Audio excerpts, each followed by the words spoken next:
बहू के हाथ। घर की बहू शीना को इस बात का बड़ा घमंड था कि जिस काम में वो हाथ डालती थी वो काम अच्छा हो ही जाता है। शीना की हर बात में हाथ का इस्तेमाल जरूर होता था। एक दिन शीना का पति आकाश उससे कहता है, कल जो वो भिंडी बनाई थी ना तुमने, वाह वाह वाह वाह, मजे आ गए। मैंने अपने हाथों से बनाई थी। मेरे हाथों में वैसे भी जादू है, जिस चीज को छू लेती हूँ सोना बन जाती है। अब ये थोड़ा ज्यादा हो रहा है। मतलब अगर हर चीज को छू के सोना ही बना देती हो तुम, तो हमारे नाम के पीछे भी अंबानी ही लगा देते हम। चुप रहो, मुंह पे हाथ रख लो, कुछ भी बोलते रहते हो। शीना की सास बगिया से पूजा के लिए फूल चुन रही थी। सुंदर, अति सुंदर, कितने प्यारे गुलाब के फूल हैं। भगवान जी खुश हो जाएंगे। मैंने अपने हाथों से जो पौधा लगाया था, मेरे हाथों की कोई भी चीज बेकार नहीं जाती। हाँ बेटा, सही कह रही है। इसीलिए तो तुम्हारे पिताजी से मैंने अपने बेटे के लिए तुम्हारा हाथ मांगा था। और उन्होंने हाथों हाथ में मेरा हाथ आपकी बेटी के हाथ में दे भी दिया था। हाँ बेटा, वो तो है, पर मुझे ये बता, तू ये हर बात में हाथ क्यों बीच में लेकर आती है?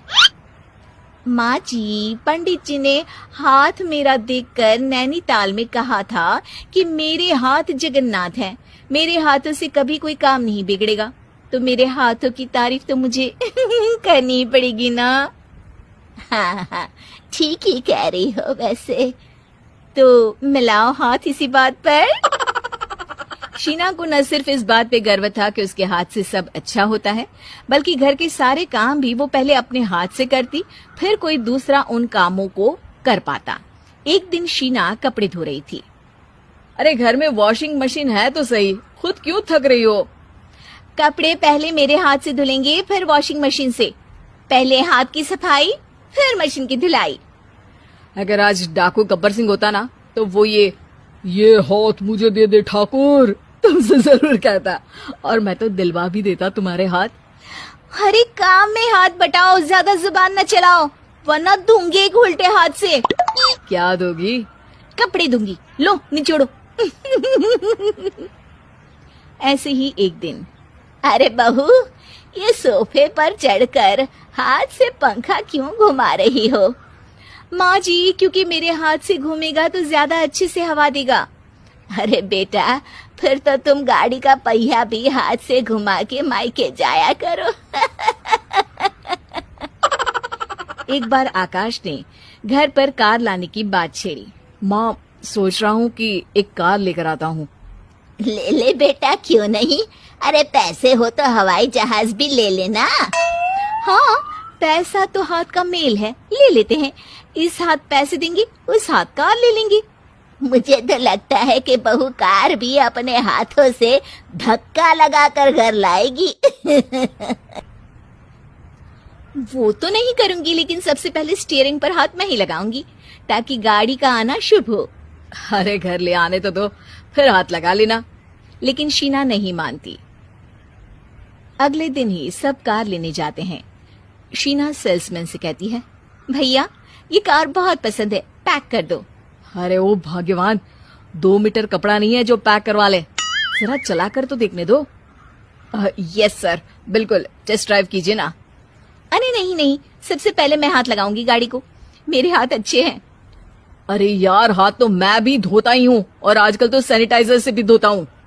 मेरे काम में हाथ ना अड़ाओ। अरे टांग ना अड़ा होता है भाग्यवान, हाथ नहीं। शीना ड्राइविंग सीट पर बैठ जाती है और आकाश उसे गाड़ी के फंक्शन समझाता है। देखो शीना, ध्यान रखना, ये है स्टीयरिंग, इससे राइट लेफ्ट जाएंगे।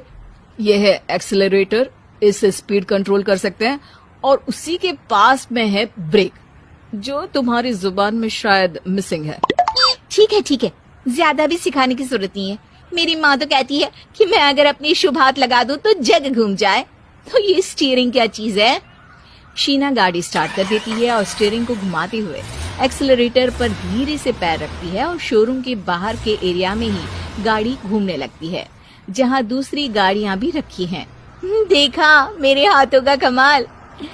अब ब्रेक दबा दो, आगे गाड़ी है। शीना आगे गाड़ी देखकर घबरा जाती है और पांव गलती से एक्सीलरेटर पर पड़ जाता है। कार आगे खड़ी एक बड़ी गाड़ी में घुस जाती है। दोनों कार से उतरते हैं। सेल्समैन भागते हुए आता है। अरे 7 लाख की गाड़ी खरीदने आए थे और 15 लाख की गाड़ी ठोक दी। Oh my God. आकाश की माँ, आकाश और शीना घबरा जाते हैं। इतना सारा पैसा कहाँ से आएगा? तभी वहाँ मैनेजर भी आ जाता है। पूरा माजरा समझता है। अरे टेंशन मत लीजिए, गाड़ियों का इंश्योरेंस था। आप जो कार लेने आए थे वही खरीद लीजिए। पर मैडम, जब तक आप सीख ना ले तब तक गाड़ी मत चलाइएगा। अभी तो आपने गाड़ी बस ठोकी है, जिसका बीमा भी था, लेकिन सड़क पे चलते हर इंसान का बीमा नहीं होता। अरे मेरे हाथों से चुक भी गया ना तो उसकी जिंदगी बन जाएगी, और अगर चला भी गया तो स्वर्ग ही पाएगा। मैनेजर साहब, मेरे हाथ में कोई दिक्कत नहीं है, वो तो बस पाँव गलत जगह पर चला गया था। शीना की बात सुनकर आकाश अपना सर पीटता है और उसकी सास अपने हाथ से खुद का मुंह छिपा लेती है और मैनेजर हाथ जोड़कर माफी मांग लेता है।